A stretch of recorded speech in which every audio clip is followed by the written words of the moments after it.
All right, good morning. It's Thursday. Still donut day for me. If you don't listen very often, you're going to wonder what that is. But I get donuts for my guys on Thursdays, and it's a race to get donuts and get to work and get to my meeting at 7 after doing this. And so we'll be hustling it up. But it's also the day that the Tamster and I, Lord willing, are heading to Fairhope. It's one of our favorite little towns in Alabama. Coastal on the bay, and then the Orange Beach is just a few minutes away. So we're going to have a great day, and I'm looking forward to that and getting away with her. Might not teach tomorrow, depending on just how things go while I'm down there. So this may be it until I see you Monday. But man, you guys have a great weekend. Hope you're going to have a good one. It's Mother's Day weekend, so take care of your mom if you got one, and if you're married to one, take care of them.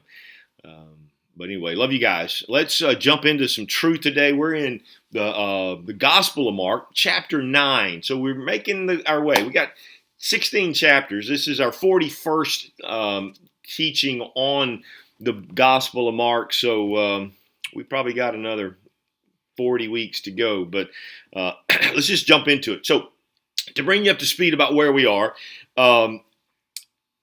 Jesus has asked his followers as they're heading up north, to the border of Israel, who do people say that I am, right? That was the conversation. You remember the conversation, and they're going, well, some say you're John the Baptist, come back from the dead. Some say you're Elijah.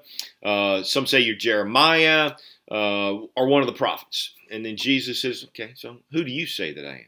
And Peter, the vocal one in the crowd, says, you are the Messiah, the Son of the living God. And so powerful truth. And Jesus looks at him and says, rightly have you said that, Simon. And he said, flesh and blood didn't teach you that. The Spirit of Christ did. And on that rock, on that truth, I'm going to build my church. And the gates of Hades won't prevail against it. And so then Jesus began to speak plainly to them and said, okay, look, guys, let me tell you what's really going to happen here. Because, we're here at this point now.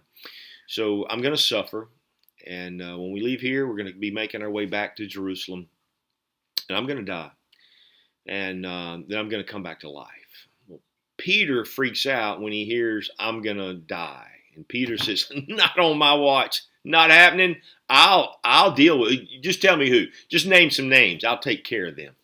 And that's when Jesus looks at him in this up and down moment. In a moment, Peter's being praised for having understood rightly that he's a Messiah, and now he's being rebuked, and even said that Satan is at work in you. Get thee behind me, Satan, for you don't have in mind the things of God. Then he looked at the crowd, and he says, if you want to follow me, you want to come after me, listen, there's a cost involved. You must deny yourself, take up your cross, and follow me. For what will it profit a man if he gains the whole world and forfeits his soul? Or better yet, what will a man give in exchange for his soul? And so this was the conversation. Now, at the finish of that, it says this, and he said to them, truly I tell you, some of you who are standing here will not taste death before they see the kingdom of God has come in power. Now, so we're left to wonder, what does that mean? Is he coming back that soon that these people aren't going to die? Well, they all died, so does that mean we got left behind? There's a lot of people that have a lot of panic about that, but it's just obvious if you read the context what he's speaking of. Now, we come to this section of verse 2, and this is where we look at it. So he's saying, hey, some are not going to die until you see the kingdom. 6 days later, Jesus, he takes Peter, James, and John up to the mountain, and he begins to pray. And so what does he say? Glory is going to come after this suffering. That's what he's saying. That's what he said. And so let's go back. I think it was verse 8. Chapter 8. He said that. Let's find it. Maybe. Well, what he said was glory will come after suffering. It was earlier in chapter 8. Now, let's read the account. And then let's look and see what happened. After 6 days, Jesus took Peter, James, and John with him and led them up a high mountain where they were all alone. Now, this is up in the mountains of Caesarea Philippi. And he says, there he was transfigured before them. His clothes became dazzling white, whiter than anyone in the world could bleach them. And they appeared before him Elijah and Moses, who were talking with Jesus. Peter said to Jesus, "Don't you love Peter? Rabbi, it's good to be here. Let us set up 3 shelters, one for you, one for Moses, and one for Elijah." He didn't know what to say. They were so frightened. So he's just babbling, right? You hear somebody like just babbling fool. That's kind of Peter's like, hey, let's build tabernacles. The reason he said that is because the Feast of Tabernacles was going on. I'm sure that's in his mind. And so he's just like, let's build some tabernacles here. And then a cloud appeared and covered them. And a voice came from the cloud. "This is my son, whom I love. Listen to him." This is monumental. This is a pinnacle moment in the life of these 3. In fact, Peter writes about it. If I have it, Peter writes about it in chapter 1. He says, "For we did," of his book, he says, "For we did not follow cleverly devised stories when we told you about the coming of our Lord Jesus in power, but we were eyewitnesses of his majesty." He's talking there not about the miracles. He's talking about seeing him. We received honor and glory from God the Father when the voice came to him from the majestic glory saying, "This is my son whom I love and I am well pleased." We ourselves heard this voice that came from heaven when we were with him on the sacred mountain. Here Peter is using this as reason to believe in who he says, listen, I'm not just telling you stories about a great man and a great prophet. I saw his majesty. I saw him in his glory, unveiled the brightness of his wardrobe and who he was. And then John, in his gospel, at the very beginning, John 1:14, he says, "We have beheld his glory." So, and John writes, when he writes in 1 John, he said, "That which my eyes have seen and my hands have handled, this is who we proclaim to you." And so this was a monumental mark in these guys' lives. Jesus knew they were fearful and confused about what was happening at the death and resurrection, and he wanted to give them confidence. And so this is that moment when they saw the kingdom. This is that. When he said, "Not all of you will sleep until you see this," they tasted of the kingdom right here. Peter, James, and John saw it. And so this is the story. Now, what's interesting about some of this is, so in this transfiguration, let's just kind of look at what took place. But the story that Mark doesn't tell, that both the others do, is that they were asleep. They went up to pray, and it says that they were asleep. And in the middle of the sleep, when they were aroused, so to speak, and did wake up, they caught this whole thing. So here you have the disciples doing what they always do. Man, they're worn out. And so it says they had, Peter and the others had been overcome with sleep. So they're up there, and then Jesus, "Hey, we're going to go to the mountain, we're going to pray." So Jesus is praying.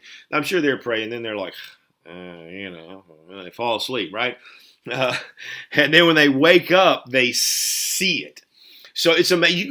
They almost slept through the seeing of the kingdom. It's crazy what took place and how that happens. I love the reality of the scriptures. They don't just paint this perfect little picture. They talk about the frailty of all of us. How many of you almost slept through something God was doing, right? Some of you may have felt like you did sleep through some things that God was doing. And so these guys are not too different from us. But that's what Luke 9 says. So they wake and they see it. Now, this word transformation, metamorphosis is where we get our word, metamorphe. That's what you get the word. Hey, they morphed into something else, right? Where you can transform yourself, you morph into something. All the sci-fi movies will have some sort of morphing that takes place. Meta means change, so they changed form. This is Jesus changing form. This is what happens. So, and this has happened on a couple of occasions. The word's used 2 or 3 times in scriptures. But you remember in the garden when they asked him, was he Jesus? And he said, I am. And when he said, I am, all the soldiers were thrown back because of the force of that power.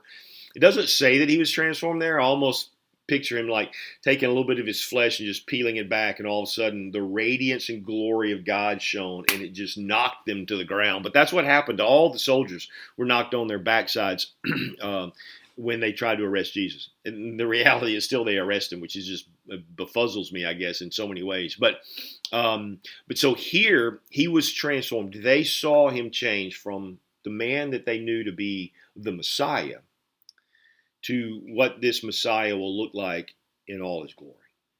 And if I were to take you to the book of the Revelation, to the throne room, you would see the same scenario of this brightness, this light. He is light, and in him there is no darkness at all. And so this is that transformation where he becomes as radiant as he's going to be. And the only way Mark knows how to describe it is he says his clothes were whiter than any launderer. That's the word that they use in the original. Than any launderer could do to our clothes. It's like, I don't know what they did there, but it was like whiter than white, right? And so this is his glory. And there's Moses and there's Elijah. And so then he says, and they're talking. They wake up and they hear Moses, Elijah, and Jesus talking. Now, before we jump into that, though, the transformation, that word is used in another place, and it's used in Romans 12, and you're familiar with that. Present your bodies a living sacrifice, holy and acceptable to God, which is your reasonable form of service. What he's saying is there's going to be suffering and sacrifice for us as well. This is what Paul says. You too will have to lay on that altar, and a living sacrifice. You're going to not die, but you're going to live. But you're going to present your bodies a living sacrifice, holy and acceptable. And then he says this: be not conformed to this world, but be transformed. Same thing, same word, same usage. How were we transformed? How does that happen to us? It happens by the renewing of our mind. So as we begin to take the scriptures and we begin to read and feed on it, it will create this. We will morph. We will be changed in form. We will morph from a dead man walking to life everlasting, to a vessel of honor and purpose who radiates the glory of God. This is your call and mine as well. Not to the depth of this transfiguration, because we're not God, but that there is a transformation that happens in us as well. And so Elijah, Moses, and Jesus are talking. Well, what are they talking about? Well, the other writers tell us this told in 3 of the Gospels. They say that they were talking about his departure, which was about to take place in Jerusalem. So here they are. They wake up from their sleep, and they transfiguration. They see Elijah, and they see Moses, and they see Jesus, and they're having a conversation. They're saying, "Hey, so let's talk about your death, Jesus, Master, Lord, whatever Moses and Elijah would call him. Let's talk about that death and your departure." From this life, having done what you were accomplished. See, they both know about departure. Moses, who was the giver of the law, Moses, who was the leader of Israel, he was the general of generals, so to speak. Joshua was known as the great general, but Moses was the one who mentored him. Moses was the one that God used to part the Red Sea. Moses was the one that God used to speak to the mountain and water came forth. Moses was the one who argued for his people when God said, I'm going to stand back, I'm going to blast them all. And Moses said, man, if you're going to do that, I don't even want to have any part of this. You can't do that. And God relents, the scripture says. So Moses is that. And you remember Moses, because of his sin, there when he rebuked the rock and struck it instead of spoke to it, that God said, because of that, I'm not going to let you enter the promised land. I'm going to let you see it. And so God takes him up on a high mountain. He shows Moses the promised land, and then he takes Moses. Now Moses dies, and God buries his body. And there's things that say that Satan argued and tried to persuade God to give him the body of Moses, and God said, I'm not going to do it. So we don't know where God buried Moses, but God buried Moses. And so there was him. And then Elijah, you remember him. He was the great prophet. He was the keeper of the law. He was the one who was the guardian of it. He was the one who was the truth bearer for it. He was the one who spoke to the gods of Baal, to the prophets of Baal, and said, hey, let's have a showdown. And they couldn't do anything with their God, began to cut themselves to get his attention. And Elijah merely says, God, could you display your great power by causing that altar there to be licked up by the flames from heaven on high? And it was so. And then Elijah was taken up into heaven, did not die, in a whirlwind on a chariot of fire, right? You remember that? And so these are the two people that are with him. And so that's when Peter opens his mouth. But now listen to the words as we close. He says, God says, let me go back to it. God says, this is my beloved son, in whom I'm well pleased. Listen to him. What powerful words. I can think of no greater words that you and I should take away this Good Thursday morning than that. Listen. He is the King of Kings. He is the Lord of Lords. He is Creator Most High. He is the beloved Son. He is the Alpha and the Omega. He walked among us. He was tempted in every way as you and I have been tempted, yet he did not sin. He suffered for your sake and my sake. He was sent to this earth to do that. He didn't come to be served. He came to serve, and he gave us life. And here's the request from God the Father concerning that. Listen to him. How simple is that, right? It's one of those, oh yeah, we can listen to the news. We can get all in a tizzy about everything going on in our world. We can go hear counselors and get our psych on, and we can do whatever, all of those things we want to do. God the Father tells us one thing. Listen to Jesus. Listen to him. Now, Jesus speaks to us, not just through the Gospels. I hear this all the time. I'm just a gospel man. Paul, he was no. Paul wrote, moved by the same Spirit that was alive in Jesus. And so the Scriptures, the Old and the New, speak to us. And as we listen to him through the Word, that is who he is, right? In the beginning was the Word, and the Word was with God, and the Word was God. So when the Word speaks to us, listen. Well, why? Because it transforms us. Romans 12:2. Isn't this powerful? Listen, best thing we can do today, just listen to Jesus, right? Listen, not the cute version of Jesus that you like to think you're hearing. And I don't mean to trash anybody today. I'm just simply saying he speaks through his word. And he will always confirm it. As he speaks to us in our heart and in our mind, and there's comforting words that he gives to us, I hear the voice of the Lord. I know what that's like. It never interferes with the word that we find in the Scriptures. It's always complementary to that. And so let's just hear his voice today. All right, man, Lord bless you guys. Y'all have a great day. And Lord willing, I will talk to you soon.